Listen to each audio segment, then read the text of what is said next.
Hey everybody, welcome back to the Dungeon Dive. Daniel here. I hope you're doing well, and if you're not, I hope you are soon. Okay, today on the channel, just a super casual, low-key look at some of the new expansions that somewhat recently shipped for Dungeon Degenerates. I think most people have had this stuff for quite a while. My shipment was stuck in some kind of postal limbo, and it took Sean and I 3 months or so to get everything straightened out, and my stuff from the last Kickstarter finally arrived. And today we'll take a look at the new encounter cards for the Wetlands deck, the Badlands deck, the Lowlands deck, and the Highlands deck. And then we also have 8 new Degenerates to take a look at. And we also have 2 new books of missions, so you can greatly expand your campaigns. And I believe the latest crowdfund just ended not too long ago, but I'm pretty sure you can still get in there and order stuff through the backer kit or whatever they're using, a late pledge. That's the word I was trying to think of, a late pledge. And so if you are interested in any of this stuff here, I'm sure you can still get it on this latest edition, this latest Kickstarter. And that sounds really cool. I am really looking forward. It seems really silly to have all of this new stuff. I know it's like, yeah, always looking ahead, but having all of this new stuff and still being super excited for more. But the reason I am very excited for more stuff that's coming is the next stuff feels kind of tailor-made for the Dungeon Dive. As a matter of fact, one of the big expansions coming for Dungeon Degenerates was directly inspired by the Dungeon Dive. It was inspired by my want for more robust single games where you don't have to play through a campaign.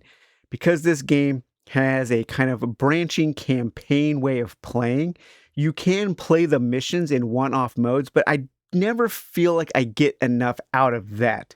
What I'm looking for is something more akin to a game of Arkham Horror 2nd Edition, which I'm pretty sure this game could definitely fit in that slot. So a more robust way to play one-off games, and that is coming in a new expansion. So that is really exciting. I am super excited for that.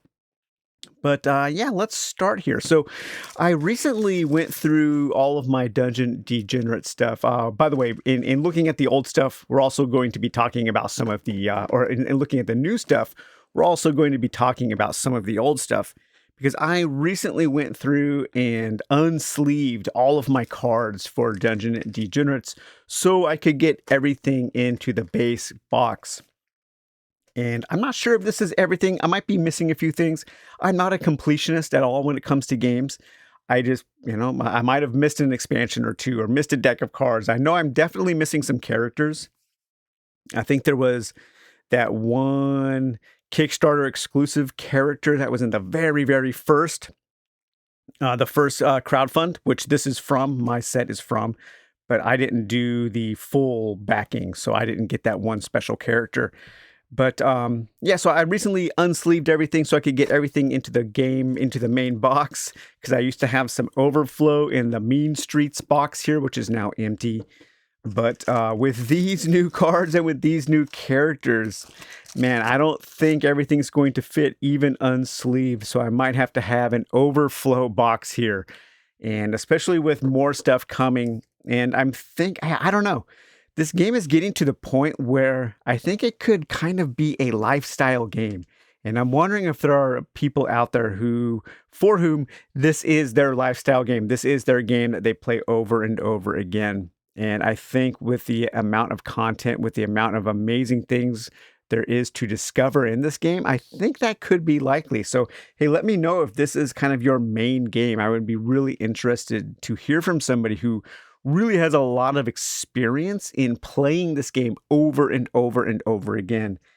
This is a game that I definitely want to play more. It's just, man, I just don't have the time to dive into it in the detail that I would love. But let's see. Let's start with the new encounter cards. So here we have some of our old encounter cards. Let's see what I have shoved in this bag here. So, man, I was so happy to get rid of all of my sleeves. I hate sleeved cards so much, and for some reason, I sleeved this whole game with really expensive premium sleeves. But I know the cards might get damaged, but you know what? They just feel better. I just like the way it feels with cardboard in my hands better than plastic. So here we have our wetland encounters and our wetland monsters. So those are the ones that we've had so far with the base game and some expansions. And here we have our lowland encounters and our lowland monsters.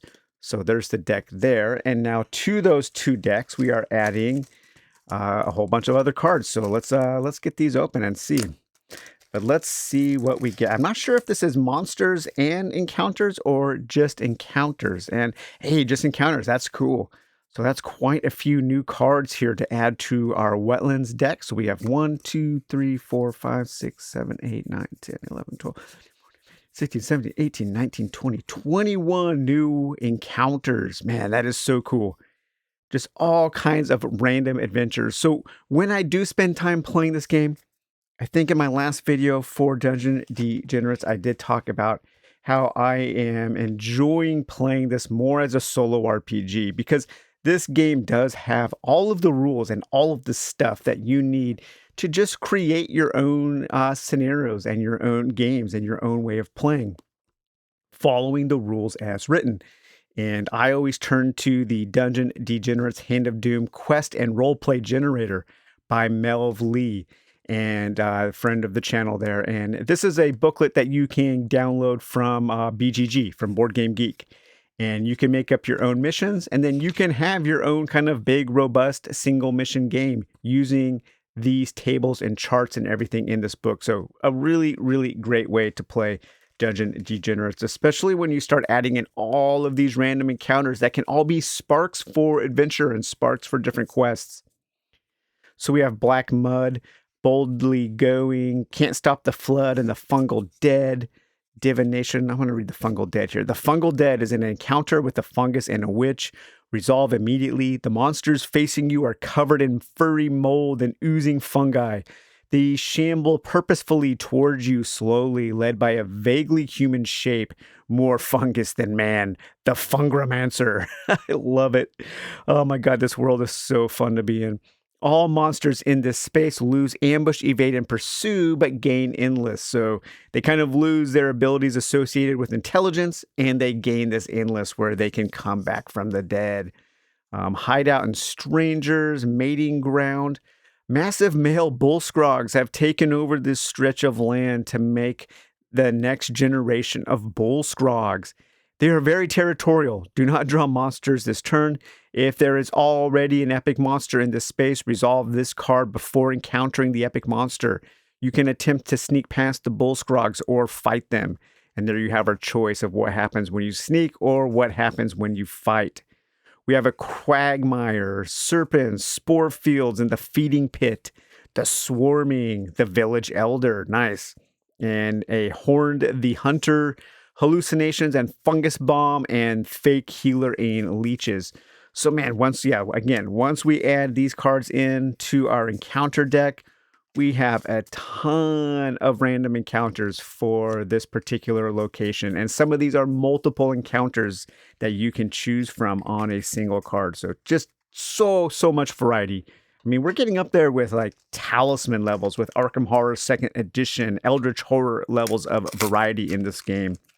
And I love it. I love how Goblinko, I'm going to say it correctly. I used to say Goblinko. I still prefer Goblinko, but it's a Goblinko. So thank you for everybody who corrected me. And Sean, but Sean said it doesn't really matter. But I just love how much work they've done to keep this game in print. When this game first hit the crowdfunding, I thought for sure this was going to be one of those one and done games that would become very expensive down the road. But no, what are they up to? Their 7th printing or something? Some crazy number. And man, it makes me really happy to see the success of this game. So again, congratulations, Sean Goblinko. Just amazing. And Katie, Sean's wife, who does a lot of the editing, and Lee, I forgot their name, but now we can look it up. The new rules monger is Lee Shep. Shepard, I want to say. Yes, Lee Shepard is the new rules monger and writer guy who is working at Goblin Co. So, what's his name? Eric Radley left. Went on to do other things. But okay, so here we have our Lowlands Encounter deck. Again, I believe these are all 21 cards. Does it say 21? I don't see it anywhere. 1, 2, 3, 4, 5, 6, 7, 8, 9, 10, 11, 12, 13, 14, 15, 16, 17, 18, 19, 20. Yeah, so 21 cards, I believe, in each of these decks. A vital clue is an encounter. As you search through the bodies, you find a note that draws your attention, a clue that could aid you, perhaps. If you won the fight and took any trophy that is not filth, ooze, swarm, vermin, or void. Ah, yes. The ever popular trophies of filth, ooze, swarm, or vermin, or void. The adventurer with the highest mag skill may draw cards from any encounter, loot, or monster decks up to their mag value. Interesting. You may then choose to discard any of the cards drawn and place the cards that you choose not to discard. That's very complicated. You may then choose to discard any of the cards drawn and place the cards you chose not to discard at the top of their decks. If there are 16 cards or more left in the Lowlands Encounter deck, reshuffle this card into that deck. Interesting. So I guess this card is useful if you were trying to look for a certain encounter or look for a certain card or certain monster. You would find a vital clue, and then you could use that to load the deck in a way that might be beneficial to you. That's kind of interesting. We have, let's see. Reading that was like, whoa, it was a little hard to read. Maybe it's the colors, I don't know, or maybe it's my morning eyes. But you guys get the idea there. So yes, see, we have the coaching in. Wow, look at that! All the stuff you can do at the end there. The crows, the Die Maskerton, Rustabout, Kerbis carving contest, the Little Grave or the Old Lag, the Night Curse and the Witch Fruit, the Night Hag and the Faith Healer, Strong Arm of the Law. In an attempt to quell the fears of a troubled populace, extra border patrols have been squeezed from the already stretched Imperial forces. Place a law counter on the following location, so this strengthens the law. They're out there looking for the degenerates who have escaped from prison. And shuffle this card back into the top 8 cards of the Lowland Encounter deck. If it is drawn again, remove the counters at the above locations and discard this card. Interesting. All right, an Undertaker. Nice. A Wolf, Blood Money, Secrets of the Dead, and Disturbing the Priest. I mean, as you can see, some of these encounters are pretty complex, and they could easily be the sparks for an entire adventure that you could play in a kind of it's not even really a solo RPG mode. It's just kind of just creating your own win conditions for a more robust non-campaign style game. Okay, so here we have our decks for the Badlands. Put those up there, and our original decks for the Highlands, so our Highland Encounters and Highland Monsters. And now let's take a look at our Highland Encounters expansion. So no new monsters in these expansions. There are already quite a few monsters.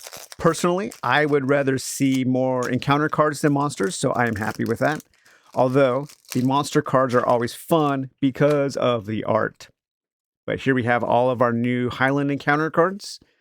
So we have all the Madmen and a Nightmare of a Wise Man, the Ascending Stars. And as stars appear in a cloudless sky, a sense of the cosmic forces at play grips your mind, opening vast vistas. Scholars, warlocks, and wizards may make a mag test. If you succeed, become exalted and gain 1 luck. Hunters, performers, and wild, those are kind of your classes, your keywords that some of your degenerates might have, may make a perception test. If you succeed, become focused and gain XP equal to your lowest die roll. Adventurers may roll once for each class. Interesting. A bad reputation. Resolve immediately as you size As you size each other up, you see a glimmer of recognition in your foe's eyes. Roll a d6, deduct 1 for each fighter, militant, or rogue, and for each adventurer with immediate or strike fear. Add 1 for each merchant, performer, or scholar. If the result is lower than or equal to the bounty level, so each kind of region on the map will have a bounty level that you have to worry about. All human XP value 1 monsters in this space are dazed. So as your reputation grows, you have a better chance of dazing, of stunning some lower level monsters. Deal going down, man, that's a lot of text there. Good information, guild grudge, a guild vendetta, high grass and low down, hopped up, awesome, into the void, march or die, moldy moonshine and gangland, nemesis of warlocks, the happening, the pool. So what I was thinking about doing is drawing one of these, maybe taking a subset of those cards, of those cards, and looking for some of the more complex encounters in each one of the 4 major locations, and drawing one card from each of those locations, and then making that your kind of own thing where you have to do each of those encounters in any order that you want, and that could be a way to win the game there. That might be kind of a fun way to play a non-campaign style game. And finally, here we have our Badland encounters. So we have the Crystal Cache, the Dark Avenger. A demonic envoy attempts to bend you to its will and send you on a mission of death. The adventurer with the highest mag makes a mag test. Must make a mag test. If you succeed, add the demonic envoy to the fight. If you fail, do not draw monsters this turn. Instead, take this card as a curse. While you have this curse, if you roll doubles on any mag test, you automatically fail the test. You may discard the curse by destroying one of the demonic envoy's targets, a horned hunter in the wetlands region, a lotus man in the highlands region, or the wizards in the badland region. Man, that is super cool. So this could be a whole game right here where you are the Dark Adventure. You are working for this demonic envoy, and what you have to do is you have to go and hunt 3 of these creatures in the wetlands, the highlands, and the badlands. There you go. There's a nice little kind of non-campaign game that you could play. Hobgoblin, Trophy Room, Pulsing Cavern from Elric, possibly. That's where he got Stormbringer, right? From the Pulsing Cavern. As you spy sinister figures approaching a cave entrance, pulsing with light beckon. So no, the Elric cave was pulsing with flesh, right? It was kind of pulsing with a heartbeat or something. Scorched Earth, Scrag Tamer, the Slavers, the Sludge Slide and Strange Brew, Spiders, the Black Rider, the Desperate Man, the Wizard, Threats with Menace, Earthquake, the Free Shooter, Devil's Bargain, and Circling Cultures.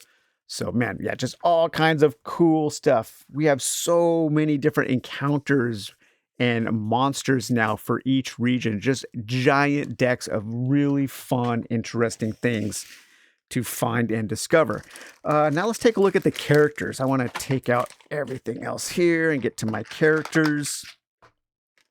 So I do need to get some more 5mm lamination pouches because that's what I used for all of my other characters.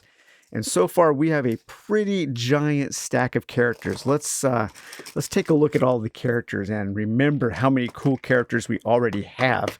Again, I don't even know if this is all of them, but we have the Mendicant Monk, the Banished Sorcerer, the Unlicensed Surgeon, and each one of these has starting gear. It has a really cool story and skills associated with it. So it's not just art and numbers. There are real meaningful choices in choosing one character over another. We have the Sharpshooter. We have the Charlatan Magician, the Naughty Naturalist, the Highway Robber, the Bog Conjurer, the Sickly Soldier. We have the Fugitive Fop and the Hermit Ascetic, the fishy confectioner, the solitary swordsman, the blood sports brawler. We have an information sheet there. I'll put that to the side. That came with Mean Streets. We have the alley cat. I like the alley cat. She's cool. The witch smeller, the corpse burner, the river pirate, dishonored knight, carnival drifter, the soldier of fortune, the void witch, the hinterlander, the wastelander, the mercenary alchemist, vermin hunter, cloaked killer, and jack slasher. And to that group of motley degenerates, we are adding eight new degenerates. Really cool. I'm really excited to see what's in here. I mean, these staples are like made out of titanite or something. Definitely want to get those laminated as soon as possible because the character sheets are actually, they're pretty thin, but they feel like maybe they're a little better than they used to be. I'm not sure, but yeah, pretty thin. And so I do like to laminate them. I think they look nice. The lamination has held up forever. I think this is from the first edition here. So no worries about that at all. And I like to use a 5 mil pouch lamination for my lamination machine for these. So here we have our standees and we have some coins. I'm not sure if those the coin tokens are used for anything. I don't know. But let's take a look here. We have our starting gear, and we'll have some weaknesses and skills that will be associated with these degenerates. So in this group here, we get the beefy barbarian, the weird wizard. Oh man, let's take a closer look at the art here. The beefy barbarian. So human wild fighter, starts with a sturdy sword and a solid shield. His skill is rising fury. Okay, the weird wizard, human warlock wizard, starts with a bag of scratch and an enchanted sword, is skilled in psychic war and weird time. That's super cool. And let's see, these are kind of stuck together here. All right, so we have the leather lash, human rogue scholar, and wicked whip and a leather gear. Skill is to dominate. Here we have the man scrag. Oh man, it's like Batman, the man bat. Super cool. Human Puritan hunter, the scrag-a-ring and the scrag costume. And he can strike fear, and he's also a detective. Super cool, man. That is so great. I love it. The provincial prowler, human rogue wild, concealed knife, vial of poison, and she is a street rat. I'm gonna read the man scrag's story here. So crime, vigilantism, homeland, Brutalberg, a creature of the night, striking fear into the hearts of criminals all over the Verstrike. The man scrag started his obsession with fighting crime because his parents were killed in front of him as they got out of the opera. He used his family's great wealth to develop a persona that would make him a memorable adversary, because everything in the Verstrike is so corrupt. Yes, it is. That is a true fact. The man scrag started to take on the criminals that the law just seemed to miss. Focusing on these criminals who were intentionally left alone brought him the attention of the most corrupt judge, Richter Stinkt. Stinkt was driven almost to the point of madness in apprehending the man scrag and throwing him in the dungeons to rot. Super, super cool. You know what I would love to see parodies of, Sean? I don't know if you guys are fans of Lupin the Third, but having characters that are like Man Scrag here, having characters inspired by Lupin, Goemon, and Jigen, and Furiko. Man, that would be so cool. I would love to see that. I don't know. Could be maybe get into some IP trouble, but I would love to see that. If you guys are fans, that would be super, super cool. See, we have the Squash Sorceress, and I feel like those characters just kind of fit in this world. They're kind of scoundrels out for adventure. The Fool, human, we didn't read the Squash Sorceress. Human Wild Wizard, Squash Staff, and a spell book, and Nature's Child. And then we have the Fool, Human Rogue Wild, a Bindle Stiff, and a Magic Rose, Happy-Go-Lucky. And finally, here we have the Warrior Poet. Here we have our Bard. Super cool. Human Fighter Performer, an Axe, a Shiny Shield, and Street Songs. Excellent. Super cool. And then, so all of those standees, we have our 8 standees here. Again, once again, these standees are fantastic. I will go ahead and black edge mine with a marker like I have all of my others. I just think it looks really cool when you run a black a pen around the standees, especially in this game with all of the stark colors. So those are all of our new standees. Now, I know they do have miniatures for this, and that's why I'm kind of thinking this is moving into a kind of lifestyle game territory, because people can get all the minis for the heroes, and I think there's also minis, some minis for the monsters now. So they can paint those up and just really spend a lot of time in this game world, either on the hobby side or on the playing side. I think we're approaching that point with Dungeon Degenerates. So this would be all of the loot. So this loot can be added into your typical loot deck, your starting loot deck, of which there are a ton of loot cards for the game. But these will also be the starting gear that those characters come with when they start the game. So there we have our axe, our bag of scratch, our bindle stiff, concealed knife, enchanted sword, leather gear, magic rose, scrag costume, and the scraggerang. I love that scraggerang. That is so funny.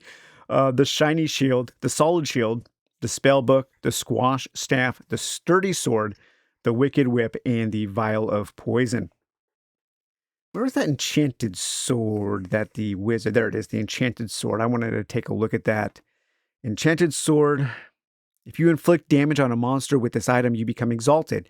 You may defend using mag in place of agility. That's super cool. That's a great weapon for a wizard. When you miss your attack roll with this item, become suppressed and take 1 piercing damage. So it's kind of a cursed weapon, kind of like Stormbringer there. You have to do well with it, or you may become damaged by your own weapon. And then here we have our new, 1 new weakness and all of our starting skills that our characters will have. Additionally, you can also just mix all of these in to your already huge skill deck. And so other characters can learn these skills. So we do have a weakness, and that's more moralistic. Your sense of superiority leaves you unable to compromise. Yes. Okay, so we have Weird Time, Strike Fear, Street Song, Street Rats, Pugilist, Psychic War, Rising Fury, Nature's Child, Happy-Go-Lucky, Dominate, and Detective. And those are all on the mastery side. On the other side, we have our starting side. And so you can level those up to become stronger. So that's one of the ways that your characters level up in this game. So man, yeah, all kinds of cool stuff. I love whenever people ask what they should get with this game, I almost always recommend, if you're just getting the base game, also get at least 1 or 2 of the hero packs, because they add a ton to the game. They add skills, they add loot, they add characters. For bang for the buck, I think the hero packs, the hero expansions, or the degenerate expansions, I should say, add the most to the game if you don't feel like expanding everything or anything else. Focus on your degenerate packs, and I think you will be very, very happy. Okay, our last 2 things we have are the new mission books. And the new mission books add a ton of stuff to the campaign way of playing Dungeon Degenerates, and that is the main way of playing now. And I remember, I think it was Lee Shepard who posted this crazy picture of how all of the missions are interconnected. And we have 2 new books. We have mission books 2 and 3. So these will be added to mission book 1 in the base game. And these, you can start with these missions. You can start with missions in the other books. You can start with missions from your Dungeon Degenerates zines. The Tomb Lake in the Wetlands has 4 new missions. The Badlands and Beyond has 4 new missions. And I believe there are also some new missions in some of the issues of Verstrike, which I have I haven't kept up on my issues of Verstrike. Verstrike is a little zine that's just kind of all about the hobby world around Dungeon Degenerates and the music that inspired it, the art that inspired it, and they do interviews with artists and creators. Just a really cool zine, but it's all focused on things that people into Dungeon Degenerates are probably into. But that is to say that all of the missions in the two new books, in the zines, and in the base game, they all mix and match. And the picture that Lee posted was this giant, it just looked like they took an entire bucket of cooked spaghetti, threw it on the floor, and all of the ways that the missions interconnect with each other, and how you can start with one mission, end up in a completely different place than somebody else who might have started with that mission. So the campaign structure in Dungeon Degenerates is it's robust, it's complex. It's not just a simple narrative campaign where you follow a line. You are constantly making choices at the end of each mission about what to do next. So it is an interesting campaign. I just don't have the time to devote to very many of these campaign games. So that's why I am looking forward to a more robust single game experience. So with these, we get two new cards. We get a Wetlands monster and a Badlands monster. And we get the Brain Blisterer. Oh man, that dude looks so cool. And the Fleshy Mess. Yes, both of those are awesome. Okay, put those aside. So we have missions 2 here, and then it comes with a little pamphlet so you can keep track of triumphs and weaknesses that you might learn or you might earn while on missions in mission 2. And these aren't cards. I guess if you were sleeving your cards, you could cut these out and make your own cards. So they kind of, I think they probably did this to save some production money. Maybe it would be nice to have these, but hopefully they have this sheet available for download somewhere. I haven't checked. As a matter of fact, I want to check to see what kind of official downloads they have for this game, player aids and that kind of thing. But you can keep track of your characters, who has earned these triumphs and who is being afflicted by these weaknesses that you can earn in mission 2. And then here we have all of our mission 2 missions. So we have the, let's see, how to use. So using this missions, how to use this book. And then we have Bomber, Just Another Rat, Stab the Judge, City Baby Attacked by Rats, The Black Bats, Another Perfect Day, Plague of Scrogs, Holidays in the Sun, Give Me Fire, Dirty Deeds, Bad Brains, The Freaks Come Out at Night, A Light in the Black, and alternate mission paths. Danger lurks in every corner of the Verstrike, and your misadventures are about to become even more deadly. From the noisome animations of the depths of Tomb Lake to the dark underworld of the Weird Wound, where will fate fling you, and what strange alliances will you forge? Seek redemption, retribution, and revenge in places as yet unseen. And so at the end of each one of these, we will have a way that all of this stuff connects. So all of these different alternate mission paths. And down here we have our key. So we have missions 2. The Mean Streets had some missions. The Badlands and Beyond book. Did I have Badlands? Yes, so that's the Badlands and Beyond book. The Tomb Lake and the Wetlands book has missions. We have missions 3 book. Pork. So I don't know. There were, if you guys remember, Goblin Co. kind of got their start in this big kind of magazine or newspaper called Pork that was published in Portland. So I didn't know that they have missions in Pork. So those might be gone. And then also Diversed, the zine, also has some missions. And I don't know if I have any of those. I think they've gone up to like 6 or 7 or so in Diversed. And I only have a few. So I might have to go and buy some more, but probably not. I already have so much for this game that I just don't feel like I need more. But let's take a look here. So how to use this book. Death is not the end. If a party is defeated, look at the bottom of the appendix to see if there is a mission you can undertake to keep yourself in the game. For example, if you are defeated in the Highlands at a location Other than Bandit Camp and Watchtower, you may complete Army Life from Missions 3. Oh, that's super cool. 13 dangerous and weird missions that are playable as standalone or as part of a campaign to add depth, flavor, and replayability to your game. Do you dare? So if you're defeated, you can then play some of these missions here to keep going. That's really cool. I like that. I like it when games keep you in the game. Alternate mission paths is a combined list of missions from all 3 mission books, Mean Streets, the lore books, and other sources. When you complete a mission, consult the appendix to see what mission paths are available to you, in addition to the paths shown in the mission path section of the mission itself. So the mission paths that are mentioned here in the appendix are in addition to any of the official mission paths that you can choose when you finish a mission. For instance, here we have the bomber. That's a mission.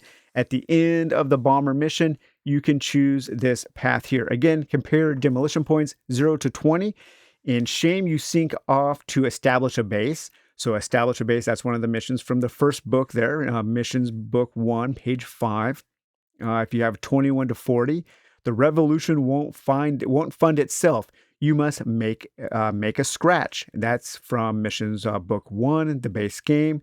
If you have a score of 41 to 60, you are Granatwerfer tells you to travel to Gutford Ford to chase rumors of an old friend turned just another rat. Just another rat is in this book. So if you want to continue in this mission path, you can do that. If you have 61 or higher, Granatwerfer tells you to travel to Last Chance to gather the info and equipment you need to stab the judge. So again, from this one mission, that could branch off to 4 different paths. And so people playing this one mission, Bomber, can have a very different experiences and to the start of their campaign. Just another rat there. Stab the judge. The missions are really complex too. You will spend some time setting things up. You have to make subdecks of monsters and encounters and clues and things. It does take a little bit of time to get this game going. Very different from Arkham Horror 2nd Edition. Whenever I play that, I am always surprised by how quickly I can have everything set up and ready to play. And that's not really the case here with Dungeon Degenerates. It does take a little more effort, a little more time to get into. And the reason why I'm comparing those 2 games so much is lately I've been thinking about them in tandem and thinking about how Dungeon Degenerates does kind of scratch that Arkham Horror 2nd Edition itch. And I think it is a pretty good replacement, especially since it is available. Holidays in the Sun. Although the art and the subject matter might be something that keeps some people away. I know some people just absolutely hate the way this game looks. And hey, that's fine. Art is in the eye of the beholder. For me, it's my favorite looking game of all time. Spoiler alert for my top 10 games with the best art coming up sometime soon, later this year. Okay, so there is Mission Book 1. And then finally, in today's video, we have Missions Book 3. Again, we get that little fold out here that has all of our triumphs and weaknesses that the characters can earn or become afflicted with on any of the missions in Book 3 here. Hopefully these are available to print. And let's see here. 13 additional missions that have you doing everything from pagan crop assistance to smuggling candy for goblin dandies. Playable as standalone or part of a campaign to add depth, flavor, and replayability to your game. So missions 3, we have the Wicker Man, Take a Powder, Crystal Logic, Army Life, Phantom Lord, Death Church, Cosmic Hearse, Revelation, Isn't It Nice, Shake It, The Hell Pit Wasagasser, I'm a Mess, I Want Candy, and alternate mission paths. And again, you have a list of alternate mission paths there in the back there. And so here we have our Wicker Man. So at the end of the Wicker Man scenario, you gain a small measure of trust amongst the gutters. This seems as good a place as any to establish the base. So you can go to establish the base there.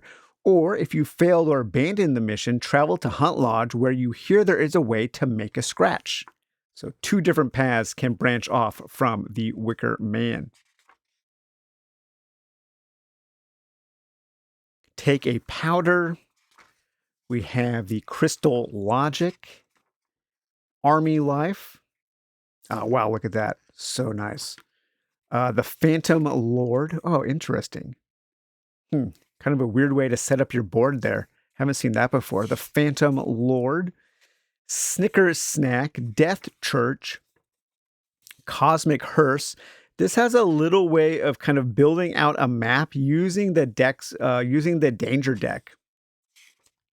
And you will kind of navigate the cards like a little map. That's one thing I would love to see in this game is additional maps, kind of like the Supernatural game, A Touch of Evil. I think that would be super cool to have a map that you could place next to your main map for new worlds to explore. Revelation or overlays, large overlays that you could place on your existing map to change things out, kind of like Runebound 2nd Edition. Isn't it nice? Shake It. The Hell Pit Wasagasser. I'm a Mess. Interesting. Prince Charming. I Want Candy, and your mission, your alternate mission paths there. So yeah, hey, that was a lot of super cool stuff, man. What a game. What a game world. What a bold and interesting set of characters and encounters and locations and mechanisms and rules. This game just kind of never fails to impress me. It's one of those games that I enjoy just taking stuff out and looking at it as much as I do playing. It's kind of like the book Vermis in a board game. I know that's kind of weird because Vermis is kind of like a book based on a game that doesn't exist, and maybe this is kind of like a game that I read as a book that doesn't exist or something. I don't know. Hopefully you guys get the analogy. Hopefully you guys get what I was trying to say. But yeah, so I hope you enjoyed taking a look at this new stuff for Dungeon Degenerates, and we will talk to you later. Bye-bye.